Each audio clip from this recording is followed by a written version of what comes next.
Good morning, everybody. Thank you so much for joining the Redington virtual sessions today. We have today's topic we have from CyberArk, and we have a pre-sales consultant, Mr. Afzal, who will be presenting to you. At the end of the session, we will be able to answer all your questions and answers. So I would request all of you to put in your questions in the Q&A tab. Afzal, over to you. Thank you so much, Bindya. Good morning, everyone. Thank you so much for joining. I'm Afzal Sheikh, pre-sales for CyberArk from RedingtonValue. So today I'd like to talk about a solution CyberArk has come up with to address one of the challenges we are facing during the COVID-19 crisis, which is remote access, of course. Well, to address these concerns, CyberArk has come up with ALERO.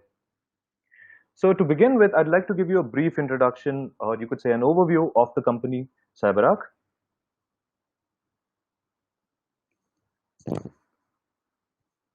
Well, CyberArk is a 21-year-old company, public listed company, which focuses primarily on privileged access management, which is considered to be quite critical when it comes to IT security.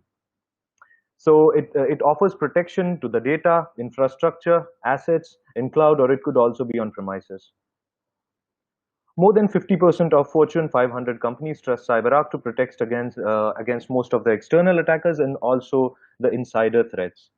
Right. So CyberArk stands as a leader in most of the market research organizations. For example, you can see the Gartner report over here. This is 2018 report. So you can see that CyberArk stands as a leader over here. And when it comes to the C3 alliances, it has formed alliances with most of the prestigious vendors such as RSA, Palo Alto Networks, Checkpoint, AWS, SAP, etc. Right.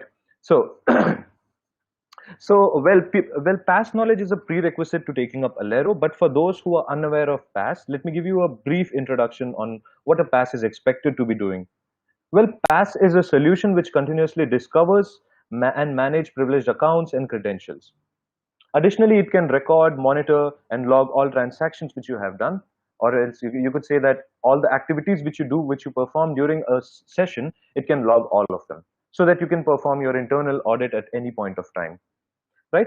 So you can additionally enforce privileged control on your internal servers, or you could say that all those servers which are being protected by CyberArk or which are placed behind the CyberArk, you can enforce privileged control on them. So this should be a brief on your PaaS solution. So, right. So we know that very well that unfortunate circumstances are on the go, where employees are kind of working from home, all of them. So what's the problem here? So the question that we should be asking to all of us is that, is our organization ready for the remote work? Right. So what are we trying to address over here? So we know that remote vendor breaches are becoming very common these days. So let's try to understand the origin and the body of these breaches. And we know that very well that many organizations need to provide third-party vendor with remote access. Most common means includes VPN. Right? What we do is that we outsource a service, or let's say that we conduct a penetration test. So in that case, let's say we were to, in the ongoing crisis, right, we were to give the remote access to the vendor. So what we would do is we would provision a VPN access to him. So does it really simplify the work? Yes, of course, quite certainly it does simplify the work, but perhaps there are some complications it's possibly adding to. Right. So we can see a couple of examples of remote vendor breaches over here. Right. So, so the consultants that might, all the third-party vendors that that enter our customer premises could be IT service provider, or they could be supply chain vendors, they could be service companies, they could be external consultants, etc. But the most common means being used most of the time, you could say 95% of the time, the most common means of providing them remote access is VPN. Right.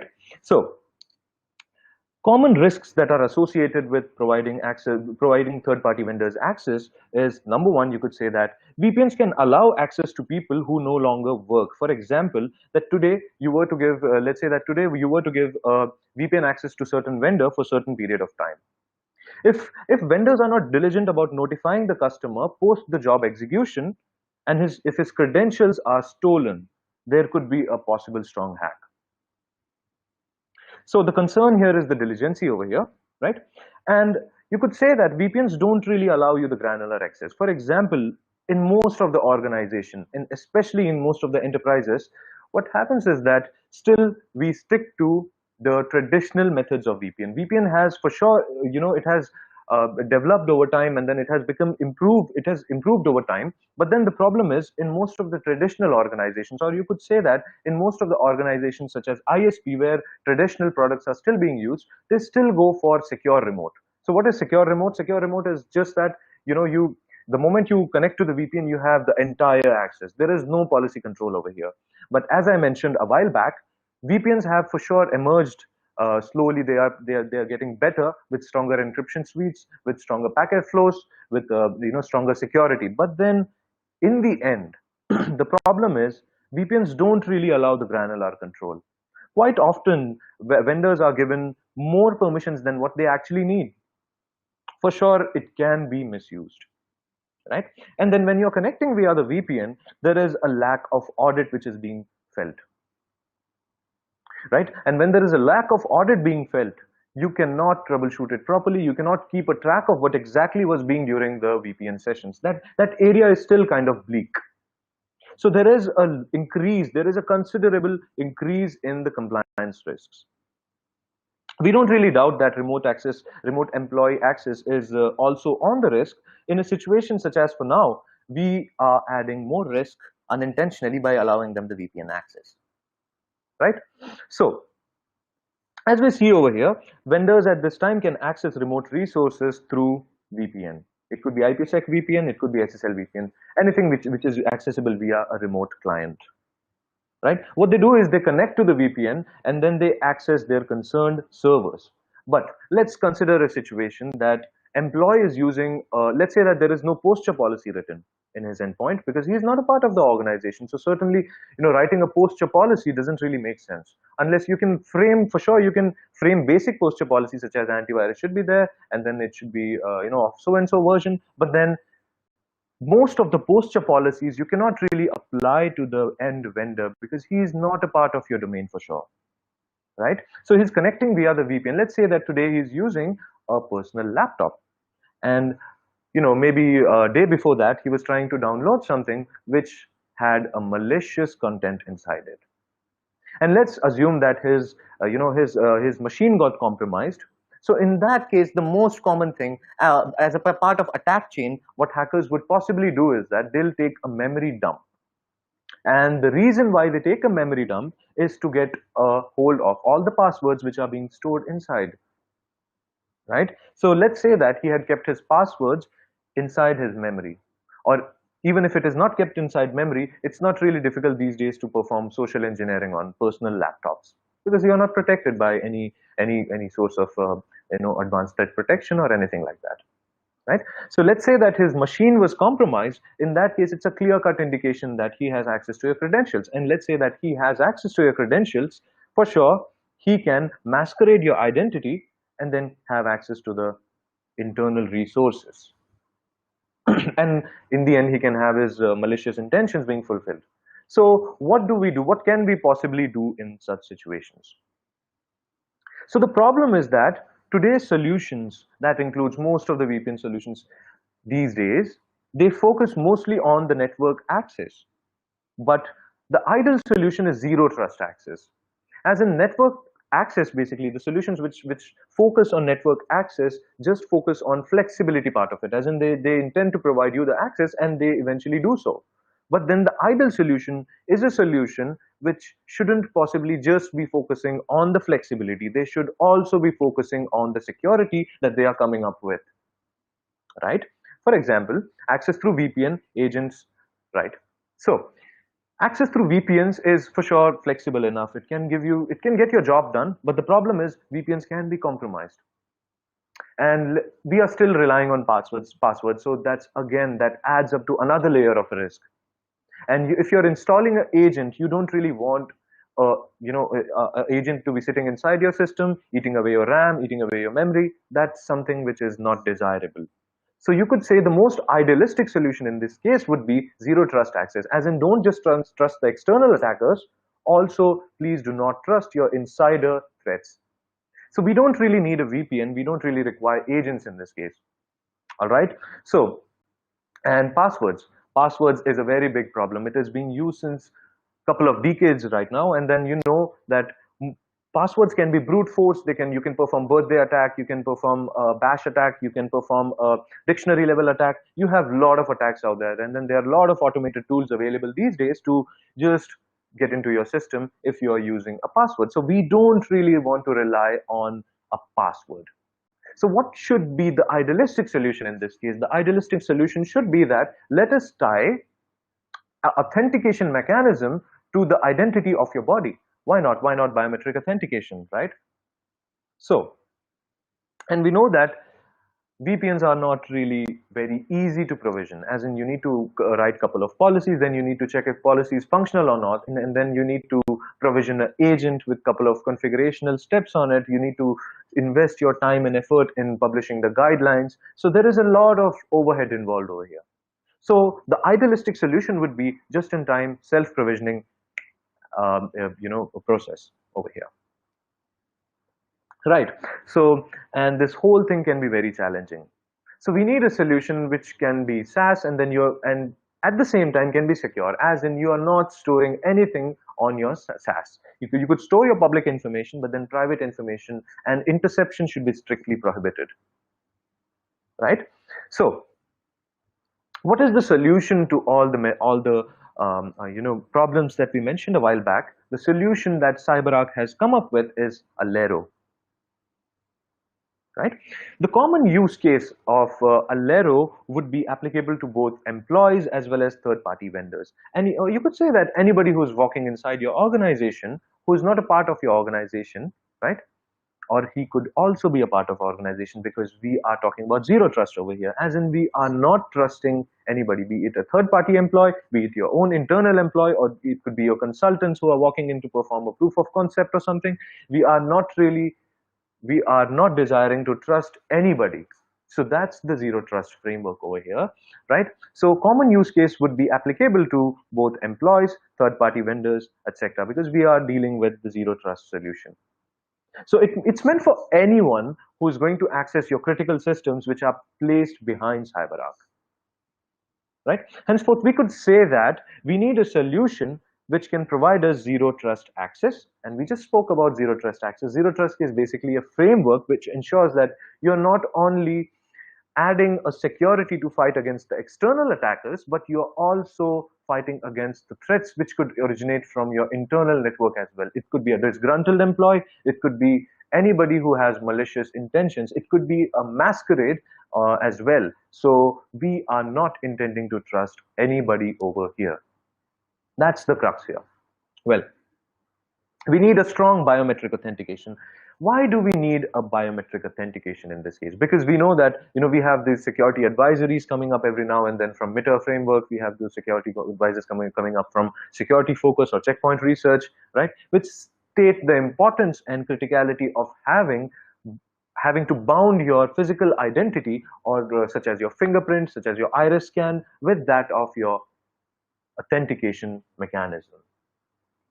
All right. So, and it should be a JIT, which stands for just-in-time user provisioning. You shouldn't really be investing any time in implementing a solution for tasks such as this. And it should be fast, and then it should be perfect, and then it shouldn't really consume any time and efforts. This is the whole point of having a solution, because we are proposing a solution over here, right? So in a nutshell, you could say that the most idealistic solution is ALERO, because it is providing you the zero trust access, which offers you the security, and then it's providing biometric authentication, adding to additional layer of security. Additionally, you can also have your two-factor authentication or multi-factor authentication being enforced onto the authentication mechanism. Well, it's very easy to use, it's user-friendly, so that kinds of add to the it's kind of a, you could say, pulp to the fruit, right? So if we consider this scenario to understand the architecture of the CyberArk ALERO systems, you could say that let's have a look into this particular slide of ours. You can see here that there is a core PaaS solution being implemented behind the firewall. This is the customer premises where there is a firewall, and inside the firewall, or you could say behind the firewall, you have your core PaaS system placed, right? So, so what do we do now? So what we do is that we ask for a CyberArk ALERO access, and then we are given a cloud tenant. From where, inside the cloud tenant, the moment you log into the cloud tenant, you can have the connector downloaded. And once you download the connector, all you need to do is you need to integrate it with your PVWA component of your CyberArk PaaS. And just for your information, PVWA component is responsible for providing the web GUI access. So it's basically the IIS server that we have on premises, right? So with this, ALERO would become, so the main purpose of having a connector here is that with this, the ALERO component of CyberArk would become aware of PaaS that it would eventually communicate with or provide the access for.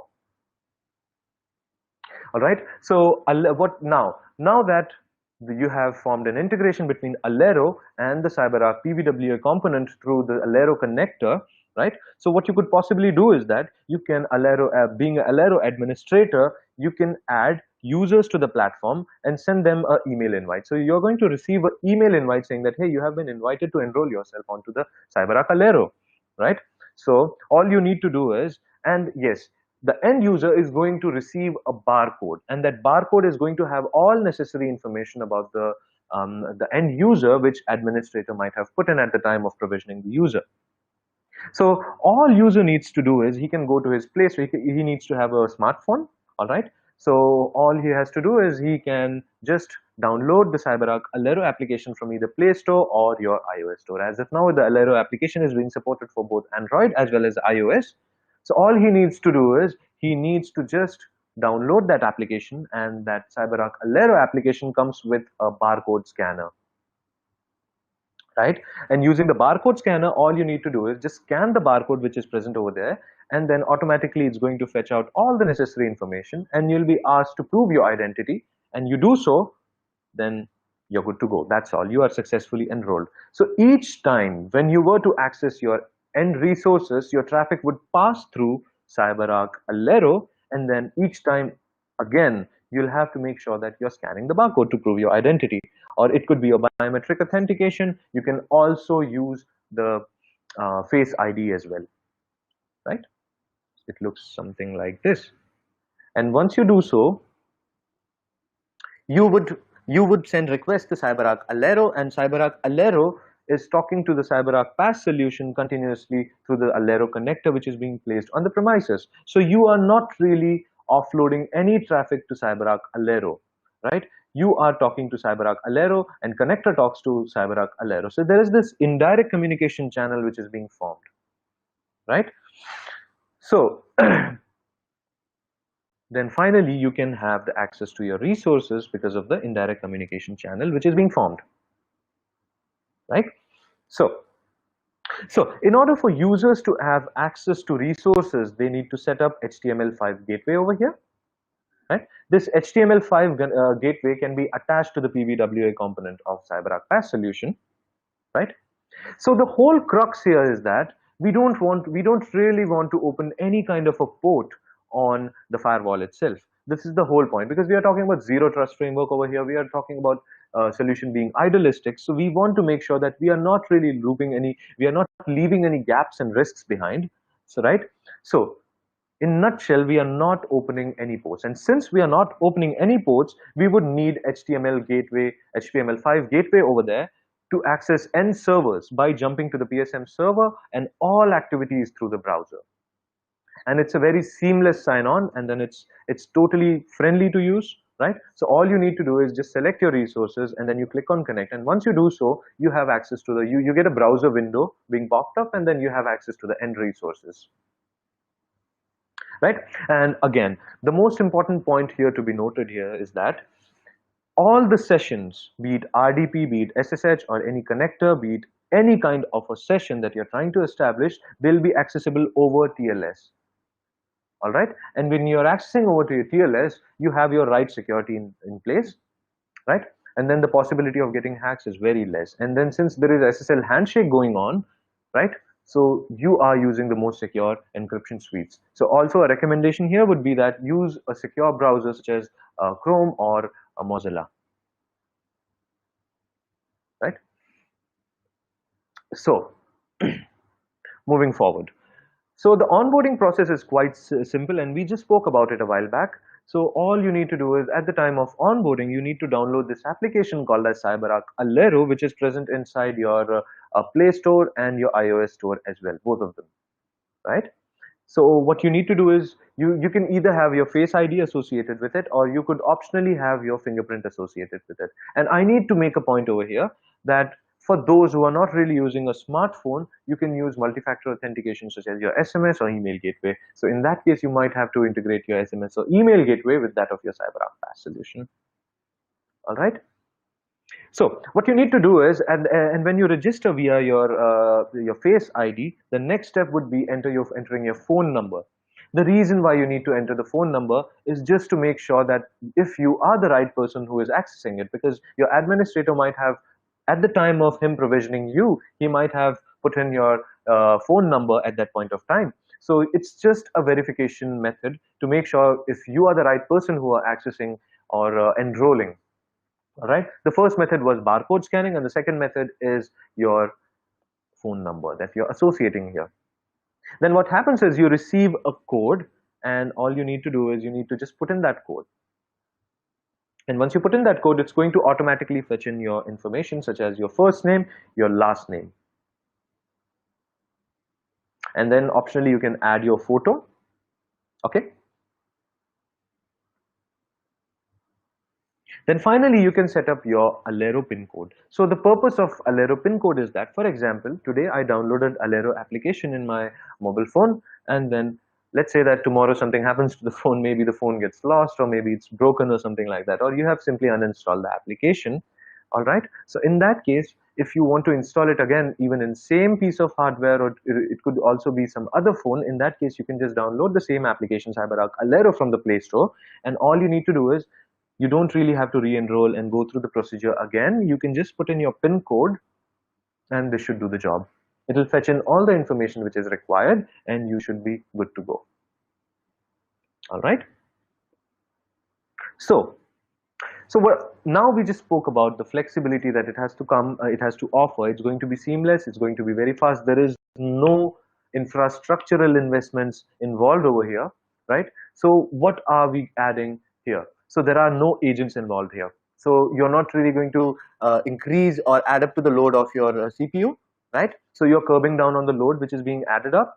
And then secondly, you are not relying on any password. So you're safe from brute force attacks and dictionary attacks, all those password level attacks. So you're not really concerned about password level attacks at all, which is considered to be fourth phase of hacking. So you're not really considered about that at all because you're not using passwords at all.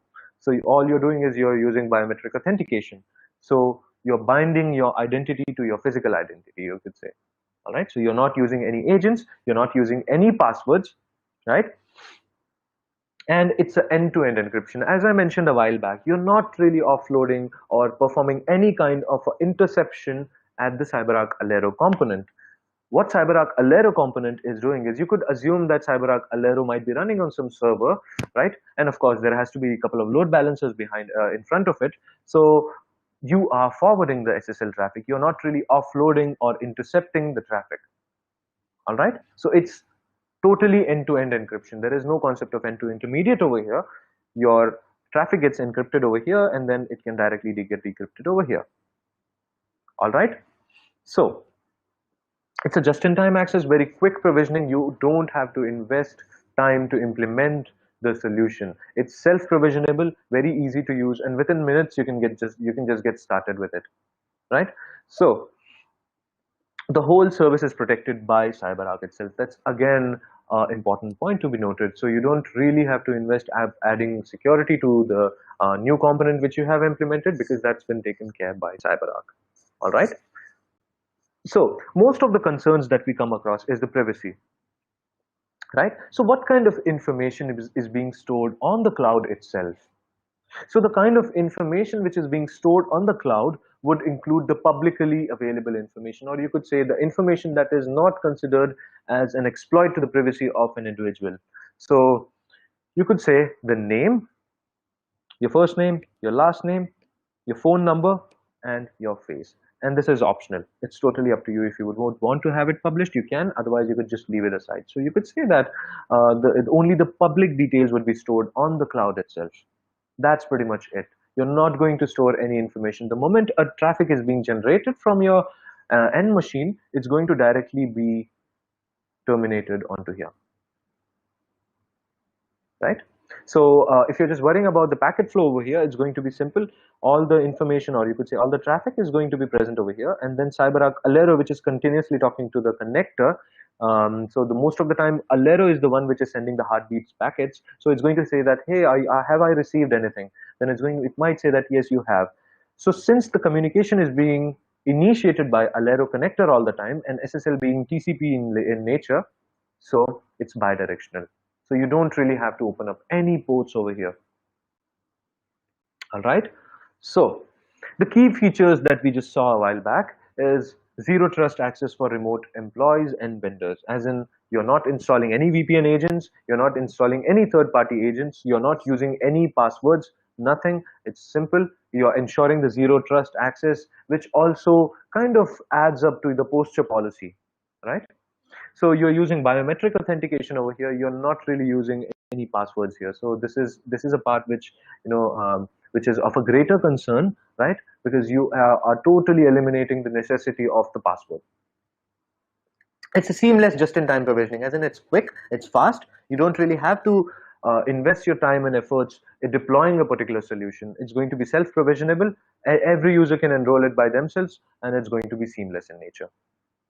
Right? And you have complete visibility and control of remote users, as in right from the ALERO component itself, the ALERO tenant itself, you'll be able to see and view and troubleshoot, or you could say transact all the activities which are being performed by the end user when at the time of him interacting with the ALERO component, or you could say at the time of him interacting with the end resources through the ALERO component. All right, so these are some key features of ALERO. What are a couple of benefits that ALERO is adding up to? It's increasing your overall security. So you could say that it's increasing your security posture in the infrastructure, right? And it's quickly deployable. You don't really have to invest your time and efforts deploying a new solution onto your organization. It's self-provisionable in the end, right? So it integrates directly with CyberArk. So you're not involving any third-party components. ALERO from the CyberArk, and the PaaS from the CyberArk, it's a really good combination, and then you don't really have to involve any third-party component, right? And you're managing the sudden spikes in use because you're not really using any agents or anything like that, right? So let's have a look at the demonstration. Yeah.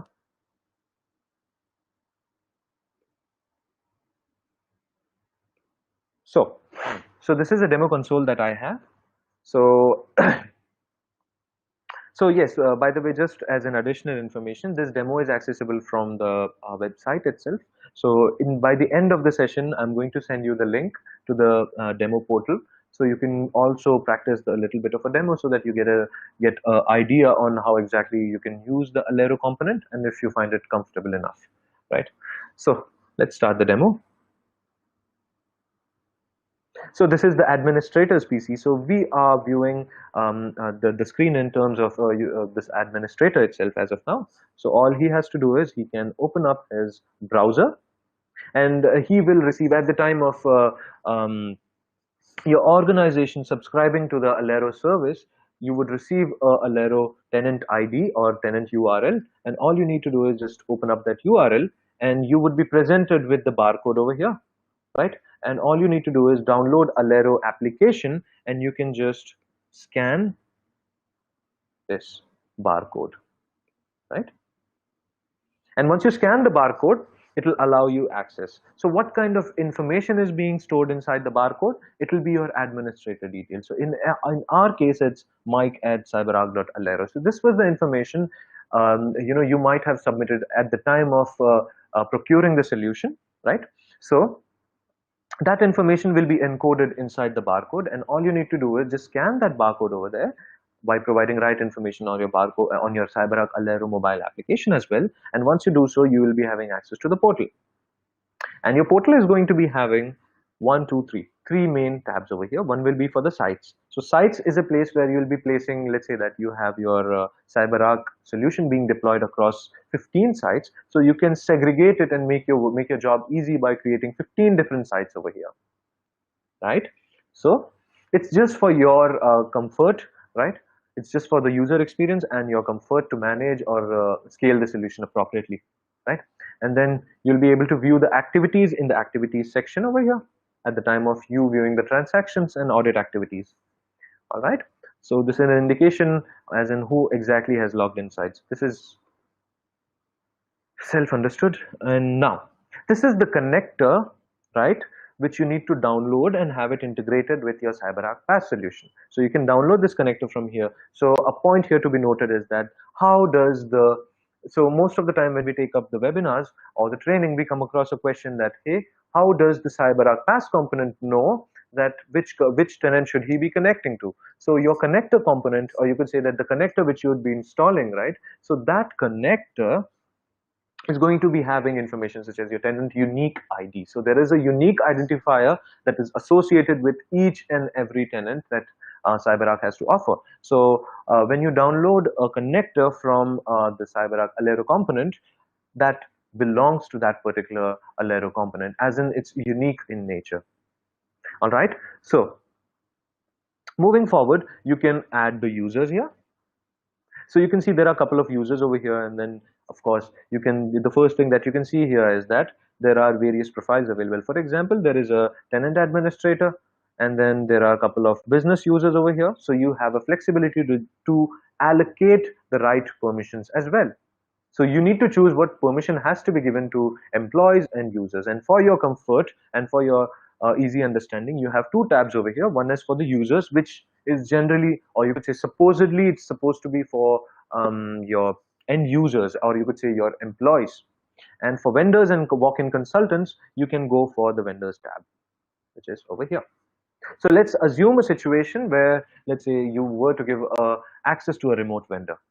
So in that case, all you need to do is to click on invite and CyberArk Core Pass, and need to fill in all the details which is associated with that particular user. For example, the company details, let's assume it to be Acme, name, last name, your email address. You fill in all these details, including your phone number. So all these fields are mandatory, right? And these fields which we have mentioned over here, amongst these fields, the most important fields are the company email and the phone number, because the company email is the one where the user would be notified that, hey, you have been sent the invitation, so would you like to take it forward? All right. And your company phone number is going to be used as a means of proving your identity. So you might want to make sure that when at the time of provisioning an access for the remote vendor, you have to make sure that you're putting in the right information over here, right? And the good part about this is that you can create a workflow saying that every time when vendor wants to access something, all right, he needs to have a confirmation from the ALERO administrator. All right.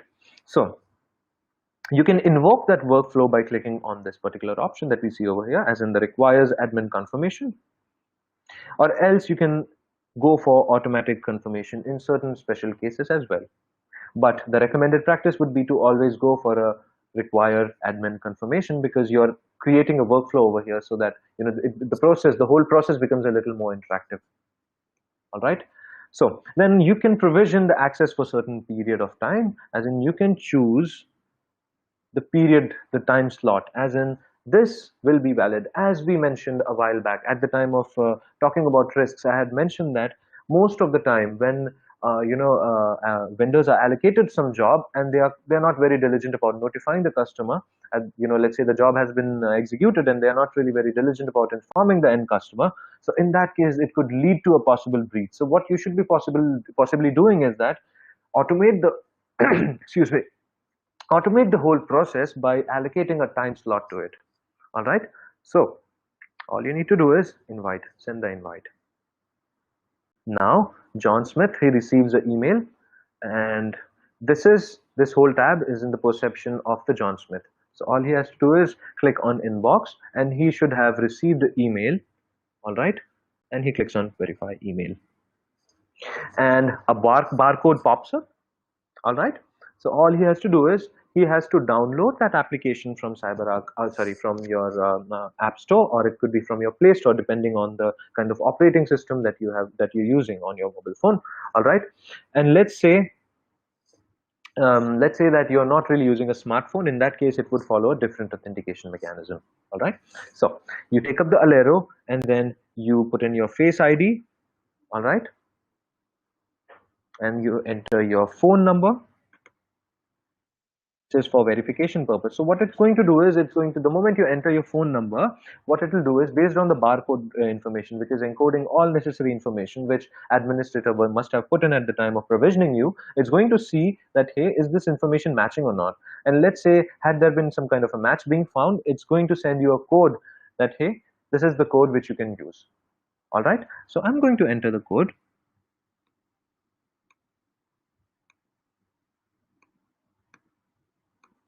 All right. It would fetch the details automatically because, again, the whole information is stored inside the barcode. All right. And you click on next. You can add your photo optionally.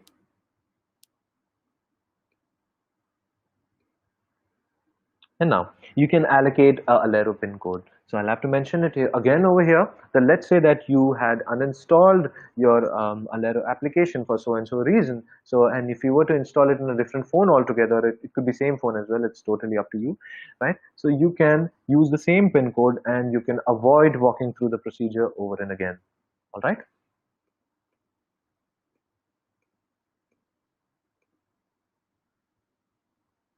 All right. So now you have successfully joined CyberArk as solution. All right. So now, so I'm going to click on skip, and registration has been done, right? Right. Now, the sign-in procedure. So now we saw that how exactly a tenant administrator is supposed to be provisioning the access for the remote vendor, or it could be for the remote employee, right? And we saw how exactly you're supposed to be registering being an end user or a remote vendor. So now the sign-in procedure, you need to click on sign-in and open your ALERO application and sign the barcode. So every time you're clicking on you're opening the tenant ID or tenant URL, you're going to be popped up with a barcode over there, and all you need to do is you need to scan that barcode over there. And once you do so, once you scan the barcode, it will verify your information, and then you should be good to go. And here you can see that you're presented with the information, or you could say the resources which have been provisioned by your concerned administrator. All right, and you can just click on this, and then you have the CyberArk PBWA access. So this is how the packet is flowing. So you can correlate between the packet flow which we spoke about and the one which we see right now. So you can click on connect and you'll be having access to your end resources, and your session is being recorded. All right.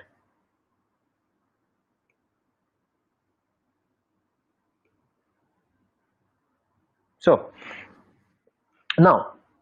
now we are on the administrator's PC. All right. So all you have to do is, let's say Mike being an administrator, right? If he were to monitor the activity of the end user, John Smith, which we have provisioned the ALERO access as of now. So all he has to do is just go to the monitoring tab over here, and he can see the, yeah. All right. So he can just click on John Smith, and then he can play the recording.